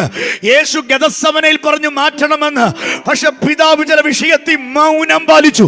പക്ഷെ തക്ക സമയമായപ്പോൾ പുത്രനെ കല്ലറയ്ക്കകത്തു നിന്ന് ഉയർപ്പിച്ചെങ്കിൽ ഇന്ന് രാവിലെ എല്ലാ കാലത്തും എന്റെ ദൈവം മൗനമാകില്ല. എല്ലാ കാലത്തും നിന്നോട് മിണ്ടാതിരിക്കില്ല.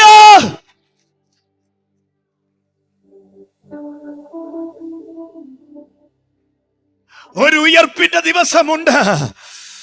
Oh Jesus. ആമേൻ. ആമേൻ. സ്തോത്രം പറ, സ്തോത്രം പറ.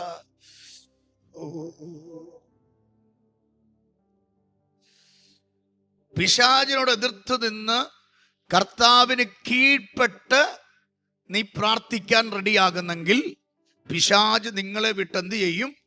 ആ വാക്യം മറക്കരുത്. പരിശുദ്ധാത്മാ പറഞ്ഞിടം വരെ ആ വാക്യത്തിൽ പ്രസംഗിക്കും.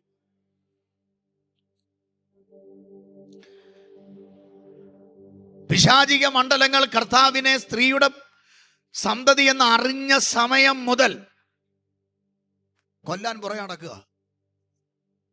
കാരണം ഉൽപ്പത്തി പറയുന്നുണ്ട് സ്ത്രീയുടെ സന്തതി സർപ്പത്തിന്റെ അടങ്ങിയിരിക്കുവോ? അവിടെ മുതൽ തുടങ്ങിയതാ. ഈ മണ്ടപ്പിശാചിന് മനസ്സിലായില്ല ആരാണെന്നുള്ളത്. അതുകൊണ്ട് പഴയ നിയമത്തിൽ പല വീട്ടിലും ഇവൻ കയറി ഇറങ്ങി സ്ത്രീയുടെ സന്തതിയെ തിരക്കി. കായിനെ കൊന്നു, ഹാവേലിനെ കൊന്നു, മോശെ കൊല്ലാൻ നോക്കി, ഇസ്രായേലിനെ നശിപ്പിക്കാൻ നോക്കി. പക്ഷെ അവസാനം സ്വർഗം ജോർദാനിൽ തുറന്നു പറഞ്ഞു, ഇവനാ എന്റെ പ്രിയപുത്രൻ. നിന്നെ സാക്ഷ്യപ്പെടുത്തുന്നൊരു സമയമുണ്ട്, നിന്നെ ഏറ്റുപറയുന്നൊരു സമയമുണ്ട്. അച്ഛാ അമ്മാമേ, നിങ്ങളെ ഏറ്റുപറയുന്നൊരു സമയമുണ്ട്. ആര്? സ്വർഗം. ഇവൻ എൻ്റെ പ്രിയപുത്രനാണെന്ന്, ഇവളെൻ്റെ പ്രിയ പുത്രിയാണെന്ന് ഏറ്റുപറയുന്നൊരു സമയമുണ്ട്. പക്ഷെ അങ്ങനെ സ്വർഗം ഡിക്ലെയർ ചെയ്താൽ സാത്താന്യ മണ്ഡലം അടങ്ങിയിരിക്കത്തില്ല. പക്ഷെ ആ സാത്താന്യ മണ്ഡലം നിനക്കെതിരെ വരുമ്പോ അവനോട് പോരാടാൻ, അവനോട് എതിർത്ത് നിൽക്കാൻ ശക്തി പ്രാപിക്കണം. ദൈവത്തിന് കീഴടങ്ങുക. പിശാചിനോട് എന്ത് ചെയ്യുക? സാത്താൻ വന്നില്ലേ എതിർക്കാൻ? ഏദൻ തോട്ടത്തിൽ വന്ന അതേ രൂപത്തിൽ അതേ ഭാവത്തിൽ പത്തിയൊക്കെ വിടർത്തി.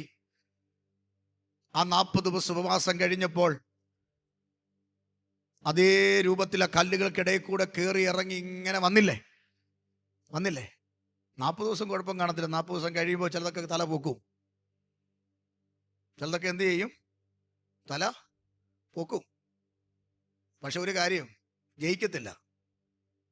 യേശുവിനെ ജയിച്ചോ? യേശുവിനെ ജയിച്ചില്ല. അവന്റെ പാങ്ക്രിയാസിനകത്ത് കല്ലും മണ്ണും കയറ്റി യേശുവിനെ കൊല്ലാൻ നോക്കി. നിനക്ക് വിശക്കുന്നില്ലേ? ഈ കല്ല് ന്യായമായ ചോദ്യമല്ലേ? സത്യം വല്ല തെറ്റു പറഞ്ഞ? ഒന്നും പറഞ്ഞില്ല. ഇപ്പൊ നിങ്ങൾ പറയാ പാസ്റ്റർ വിശക്കുന്നില്ലേ, വൈകിട്ട് വല്ലതും കഴിക്കുന്നത് ന്യായമല്ലേ? ഞാൻ ഇന്ന് രാവിലെ പ്രാർത്ഥിക്കുന്നപ്പോൾ കർത്താവ് എനിക്ക് വിശക്കുന്നു എന്ന് പറഞ്ഞു. നിങ്ങൾക്കത് പിടി കിട്ടത്തില്ല. എന്നിട്ട് കർത്താവിനോട് പറഞ്ഞ, കർത്താവെ എൻ്റെ വിഷയത്തിന് മറുപടി തരണേ.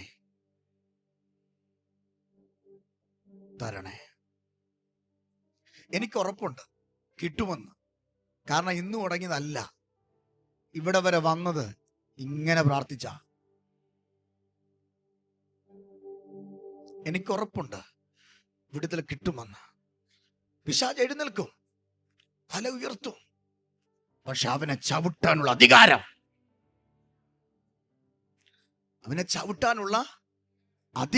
എന്ത് ചെയ്യണം? പ്രാപിക്കണം. ഈ ദിവസങ്ങളിൽ പ്രാപിക്കണം. വീട്ടിൽ കിടന്ന് ഉറങ്ങല്ലോ കേട്ടോ. പ്രാപിക്കണം. നമുക്ക് ഏറ്റവും കൂടുതൽ ഈ ദിവസങ്ങളിൽ, ഈ സഭയോട് ഞാൻ പറയാം, ലൈവിലല്ല, സഭയോട് പറയാം, ഏറ്റവും കൂടുതൽ നിങ്ങളെ ബിസി ആക്കുന്ന ഈ ജൂലൈ 10 വരെ ആയിരിക്കും. അത് കഴിയുമ്പോൾ നിങ്ങൾ വീട്ടിൽ കാണും. കാരണം എന്തറിയോ? ഇതിനകത്ത് കൊണ്ടുവരരുത്, ഇതിനകത്ത് നിങ്ങൾ അനുഗ്രഹിക്കപ്പെടരുത്. അത് പിശാചിന്റെ അജണ്ടയാ. പക്ഷെ അതിനെ എതിർത്ത് നിൽക്കണം. എതിർത്ത് നിന്നാൽ അവൻ നിങ്ങളെ വിട്ട് എന്ത് ചെയ്യും? കണ്ടോ വാക്യം കണ്ടോ? എന്ത് ചെയ്യണം? എതിർത്ത് നിൽക്കണം. അപ്പൊ കർത്താവ് തൻ്റെ ആഗ്രഹം, ഞാൻ ആ പദം കൂടെ പറഞ്ഞ് ഇപ്പോൾ പ്രാർത്ഥിക്കാൻ പോകുക. ഒത്തിരി കാര്യങ്ങൾ ഇന്ന് രാവിലെ ദൈവാത്മാവ് ആ കാര്യത്തിൽ ചിന്തിപ്പിച്ചിട്ടുണ്ട്. അത് അടുത്ത സെഷനിലൊക്കെ നമ്മൾ ചിന്തിക്കും. കർത്താവ് തൻ്റെ ആഗ്രഹം ആരോട് പറഞ്ഞു? സന്തോഷമുണ്ടോ നിങ്ങൾക്ക്? കർത്താവ് തൻ്റെ ആഗ്രഹം ആരോട് പറഞ്ഞു? ദൈവത്തോട് പറഞ്ഞു. കർത്താവ് പറഞ്ഞ കാര്യം ഇതാണ്: കഴിയുമെങ്കിൽ ഈ പാനപാത്രം എന്നിൽ നിന്ന് നീക്കണമേ. ആദ്യം പറഞ്ഞത് ആവശ്യം, രണ്ടാമത് പറഞ്ഞത് കീഴ്പ്പെടുകയാ. രണ്ടാമത് പറഞ്ഞ എന്താണ്? കീഴ്പ്പെടലിന്റെ ഒരു സ്വഭാവമാണ്. ഹലോ, കീഴ്പ്പെടലിന്റെ ഒരു സ്വഭാവമാ. എന്താ കീഴ്പ്പെടല്? എങ്കിലും, ആ പദം കണ്ടോ? എങ്കിലും എന്നുണ്ടോ എൻ്റെ അവിടെ? എങ്കിലും ഒന്ന് പറഞ്ഞ എല്ലാവരും. 9-ാം ദിവസം നമ്മൾ പറയണം കർത്താവിന്റെ മുഖത്ത് നോക്കി, എങ്കിലും. കർത്താവേ, ഞാൻ എൻ്റെ കൊച്ചിന്റെ കല്യാണം നടക്കാൻ പ്രാർത്ഥിക്കുക, എങ്കിലും. എൻ്റെ കടം മാറാൻ ഞാൻ പ്രാർത്ഥിക്കുക, എങ്കിലും. എനിക്ക് ആ രാജ്യത്ത് പോകാൻ ആഗ്രഹമുണ്ട്, എങ്കിലും. കർത്താവേ, എൻ്റെ വീടിനകത്ത് ഇന്ന സ്വസ്ഥത, സമാധാനം, എങ്കിലും. എൻ്റെ ഭർത്താവ് മാനസാന്തരപ്പെടണം, കുഞ്ഞുങ്ങൾ യഥാസ്ഥാനപ്പെടണം, എങ്കിലും.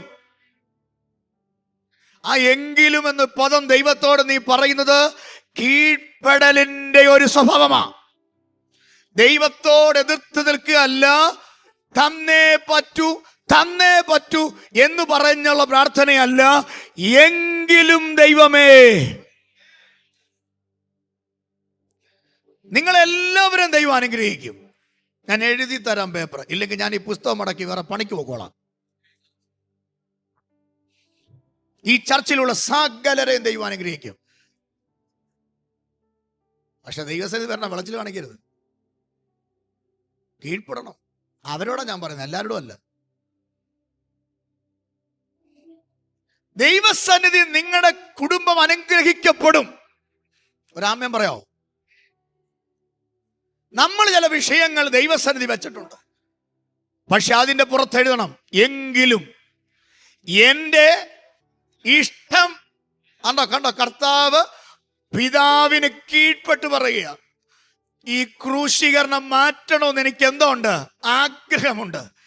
ആണി എൻ്റെ കയ്യെ വീഴുന്ന എനിക്കറിയാം, അതൊന്ന് മാറ്റിത്തരണമെന്ന് എനിക്ക് എന്തോ ഉണ്ട്, ആഗ്രഹമുണ്ട്.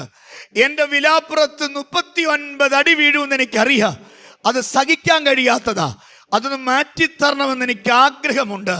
എൻ്റെ രോമം പിച്ചിപ്പറിക്കുമെന്ന് എനിക്കറിയാം, അത് വേദനയുള്ളതാ, മാംസം കൂടെ പിഴുന്നതാ, അത് മാറ്റണമെന്ന് എനിക്ക് ആഗ്രഹമുണ്ട്.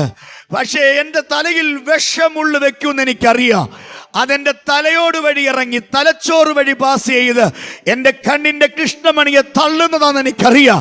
എനിക്ക് ആഗ്രഹമുണ്ടത് മാറ്റിത്തരാ. പക്ഷെ ഇതൊക്കെ എൻ്റെ ജീവിതത്തിൽ വന്നാലും അതൊക്കെ നേരിടേണ്ടി വന്നാലും എൻ്റെ ആഗ്രഹം ഞാനൊന്ന് പറയുകയാ, ഇതൊന്ന് നീക്കി തരണം. അടുത്ത സ്റ്റെപ്പ് കർത്താവ് പറയുകയാ, എങ്കിലും അത് എൻ്റെ ഇഷ്ടമല്ല, ഞാനിത് അനുഭവിക്കണമെന്ന് അങ്ങയ്ക്ക് ഗിതമാണെങ്കിൽ ഞാനിത് അനുഭവിക്കാൻ എനിക്ക് ശക്തി തരണമെന്ന് പ്രാർത്ഥിക്കുക.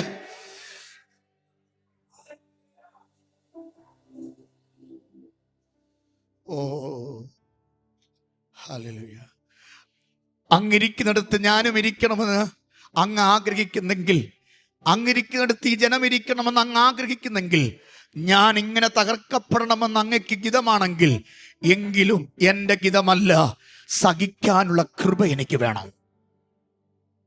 ഇന്ന് രാവിലെ ലൈവിൽ കേൾക്കുന്ന നൂറുകണക്കിന് ആളുകളോടും ഓരോ സെഷനിൽ 5000-1000-ലധികം ആളുകളാണ് കയറുന്നത്. ഞാൻ നിങ്ങളോട് ഞാൻ ആത്മാവി പറയാം, ഈ ചർച്ച ഇരിക്കുന്നതുകൊണ്ട് ഞാൻ പറയാ, ഹല്ലേലൂയ. ഞാൻ ഇന്ന് രാവിലെ നിങ്ങളോട് പറയട്ടെ, നിത്യതയ്ക്ക് എത്തിക്കാൻ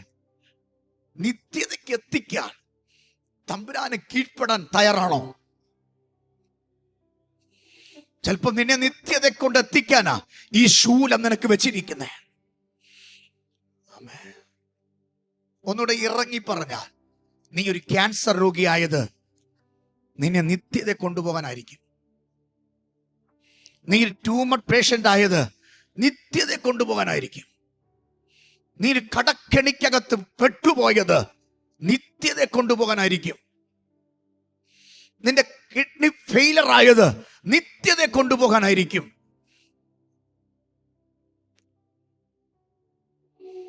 ഞാൻ ഇരിക്കുന്നിടത്ത് നീ ഇരിക്കണമെന്ന് പുത്രനെ കുറിച്ച് പിതാവ് ആഗ്രഹിച്ചിട്ട് സ്വർഗത്തിലെ അപ്പനോട് തൻ്റെ പുത്രൻ പറഞ്ഞിട്ട് മൗനം പാലിച്ചു. നീ പ്രാർത്ഥിച്ചില്ലേ ക്യാൻസർ മാറാൻ? നീ പ്രാർത്ഥിച്ചില്ലേ ഹല്ലേലൂയ വെരിക്കോസ് വെയിൻ മാറാൻ? നീ പ്രാർത്ഥിച്ചില്ലേ ആ ട്യൂമർ മാറാൻ? നീ പ്രാർത്ഥിച്ചില്ലേ കടം മാറാൻ? പിതാവ് നിന്റെ പ്രാർത്ഥനയുടെ മുമ്പിൽ 9-ാം ദിവസവും മൗനം പാലിക്കുന്നെങ്കിൽ ഭാരപ്പെടേണ്ട, എങ്കിലും എന്ന് പറഞ്ഞ് പ്രാർത്ഥിക്ക.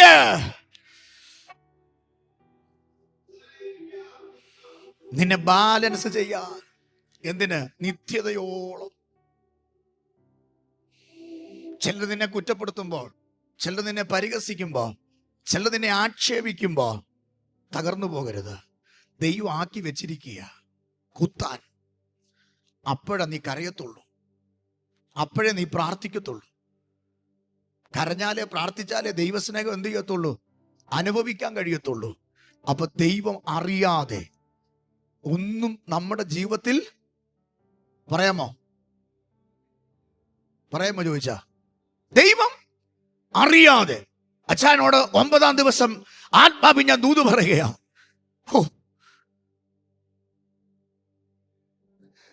ദൈവം അറിയാതെ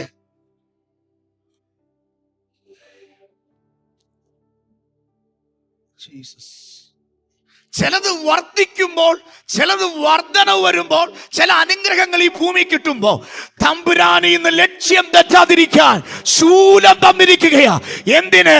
ഇവിടെ വീട് വെക്കുന്നതോ, ഇവിടെ ബസ് ഓടിക്കുന്നതോ, ഇവിടെ ബിസിനസ് നടത്തുന്നതോ അല്ല ദൈവത്തിന്റെ പദ്ധതി. 9-ാം ദിവസം ദൈവാത്മാവ് പറയുന്നു, നിന്റെ പ്രാണൻ എനിക്ക് വിലയേറിയതോ.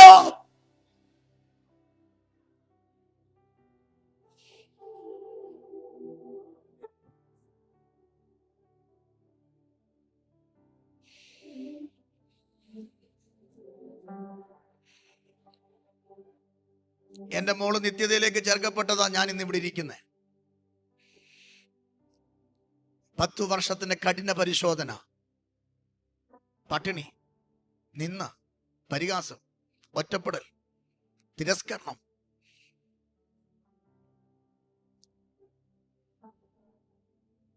പലവട്ടം ഈ പുസ്തകം താത്തു വെച്ചിട്ട് അവളോട് പറഞ്ഞു, നീ നിന്റെ ജോലിക്ക് പോക്കോ, ഞാനും എന്തെങ്കിലുമൊക്കെ ചെയ്ത് ജീവിക്കാന്നൊക്കെ പറഞ്ഞ ദിനങ്ങളുണ്ട്. പക്ഷെ ആ 10 വർഷത്തെ കരച്ചിലാ ഇന്ന് നിങ്ങളുടെ പാസ്റ്ററാക്കി എന്നെ ഇവിടെ ഇരുത്തിയിരിക്കുന്നേ. ചിലതിന് ദൈവം മൗനം കാണിക്കും കേട്ടോ. എന്റെ മുമ്പിൽ എന്റെ പിതാവ് മൗനത കാണിച്ച 10 വർഷമാ. ഞാൻ മറ്റുള്ളവർക്ക് വേണ്ടി പ്രാർത്ഥിക്കും.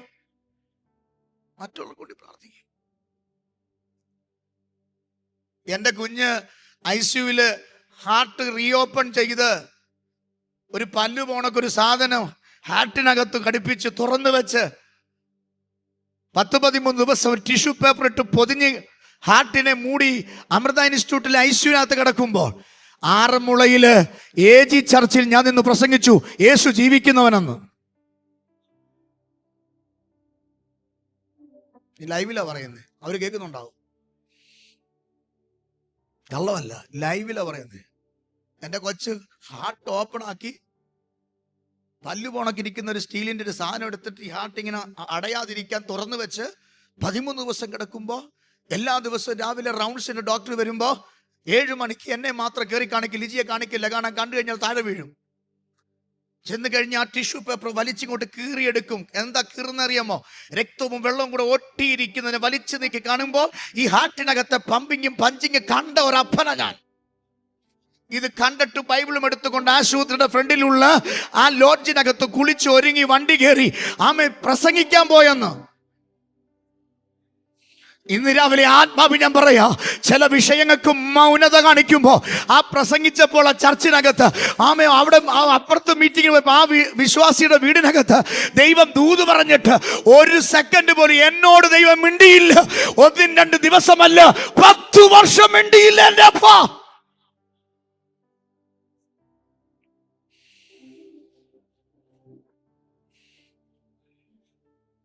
എന്റെ ജീവിതത്തിൽ താങ്ങാൻ കഴിയാത്ത പ്രയാസങ്ങൾ, ബുദ്ധിമുട്ടുകൾ, നിന്ദകൾ കടന്നു വന്നപ്പോ ഞാൻ സ്നേഹിച്ചവർ എനിക്കിട്ട് പണി തന്നപ്പോ എന്റെ അപ്പ എന്നോട് മിണ്ടിയില്ല.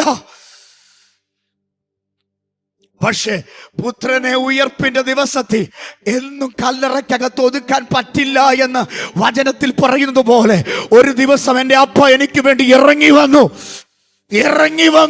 നഷ്ടപ്പെട്ടു പോയ തലമുറ തിരിച്ചു തന്നു, നഷ്ടപ്പെട്ടു പോയ സ്വസ്ഥത തിരിച്ചു തന്നു, നഷ്ടപ്പെട്ടു പോയ സമാധാനം തിരിച്ചു തന്നു.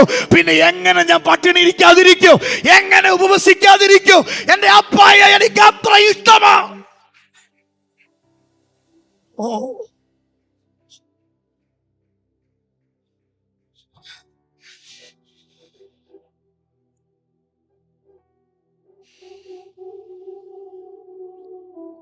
പുത്രന്റെ മുമ്പിൽ അപ്പ മൗനമായി. ഒറ്റപ്പെടൽ. ഇന്ന് പകൽ നൂറുകണക്കിന് ജനത്തോട് ഞാൻ വിരൽ ചൂണ്ടി ആത്മാവി പറയുകയാ, ഒരൊറ്റപ്പെടൽ അനുഭവിക്കുന്നെങ്കിൽ നിന്നെ ശവപ്പെട്ടിക്കകത്ത് വെക്കാനല്ല, മറ്റൊരു ദിവസം നിന്നെ ഉയർപ്പിക്കാനാ. ഇന്ന് ഗതസമനയിൽ പിതാവ് മൗനമായെങ്കിൽ അരിമത്യക്കാരൻ ജോസഫിന്റെ കല്ലറയിൽ എൻ്റെ അപ്പൻ മൗനമാകുകയില്ല.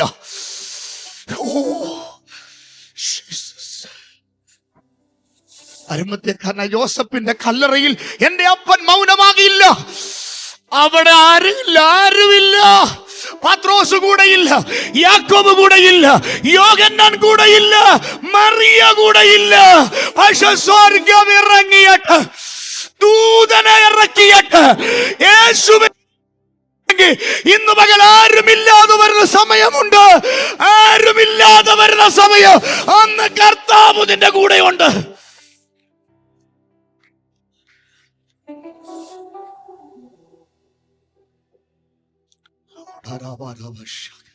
എന്റെ മാതാപിതാക്കളെ പ്രാർത്ഥിച്ചേ, ഞാൻ നിർത്താം. ഇന്ന് രാവിലെ പ്രാർത്ഥിച്ചേ. ഇത് ഉപവാസ പ്രാർത്ഥനയാ.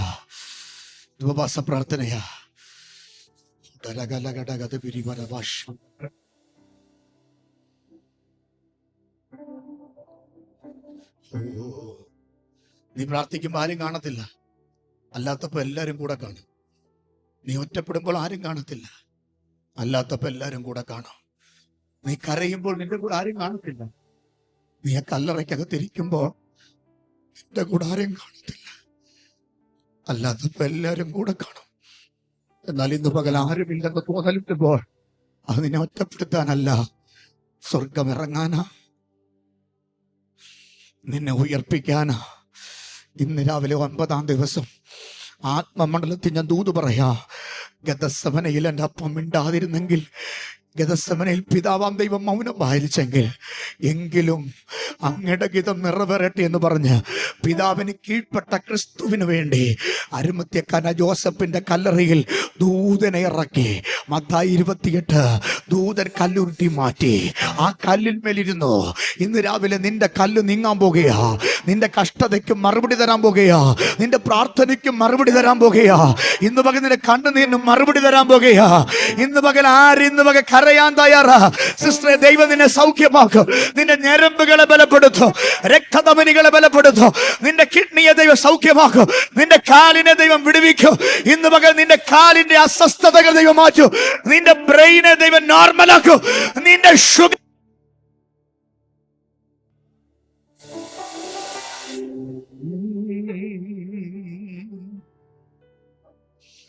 നിൻ സ്നേഹം ഞാൻ അനുഭവിച്ചു,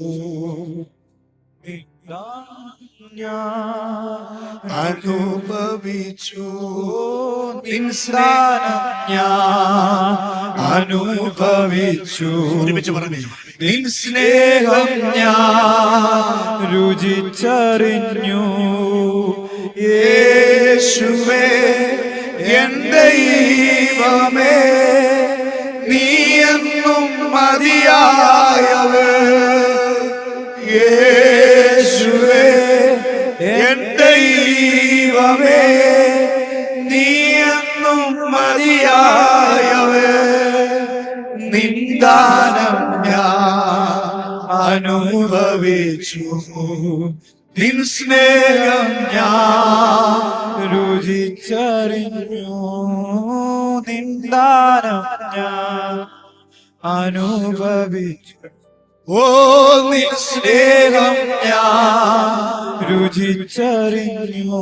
യേശു എനിക്കു ചെയ്ത നന്മകളോർത്തിടുമ്പോ,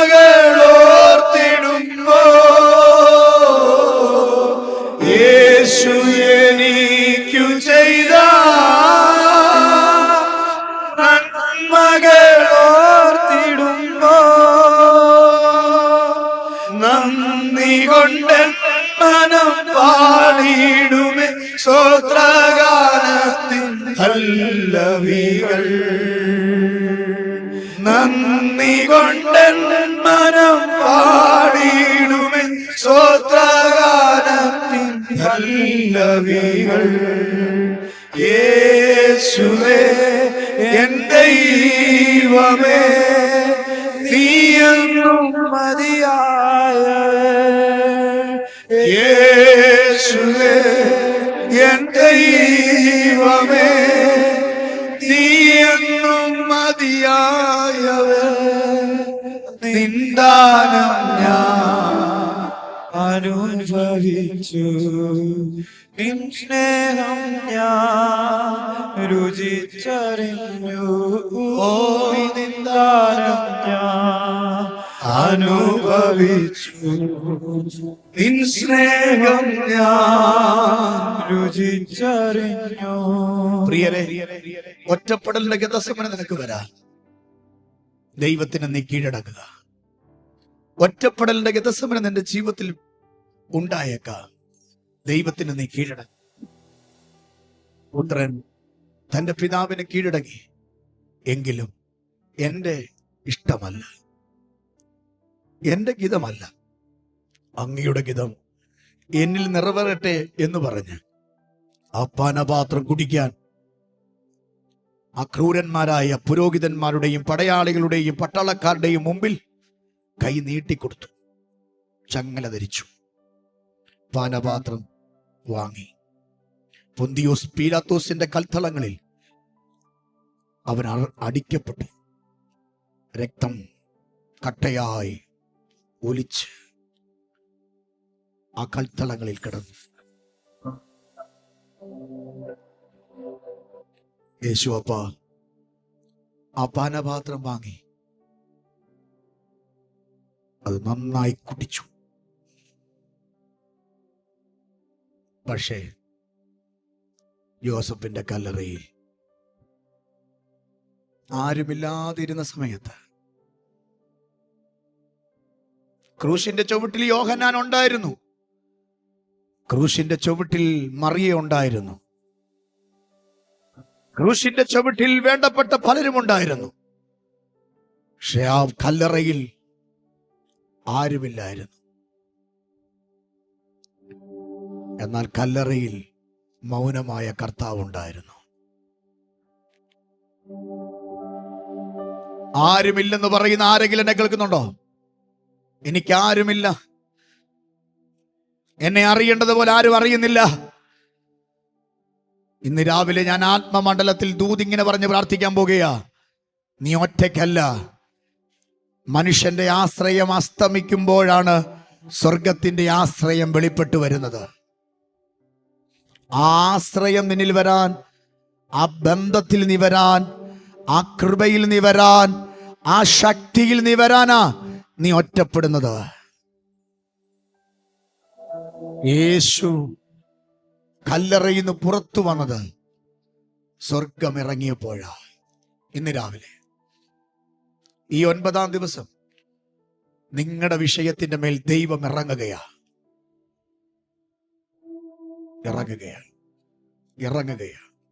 പ്രാർത്ഥിക്കാം. അടുത്തത് വൈകിട്ട് നമുക്ക് ചിന്തിക്കാം, പ്രാർത്ഥിക്കാം.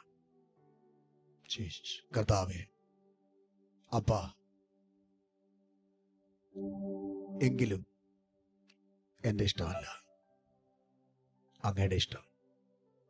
പൗലോസിനെ കുറിച്ച് ദൈവത്തിന് ഇഷ്ടമുണ്ടായിരുന്നു. എന്റെ കൃപ നിനക്ക് മതി.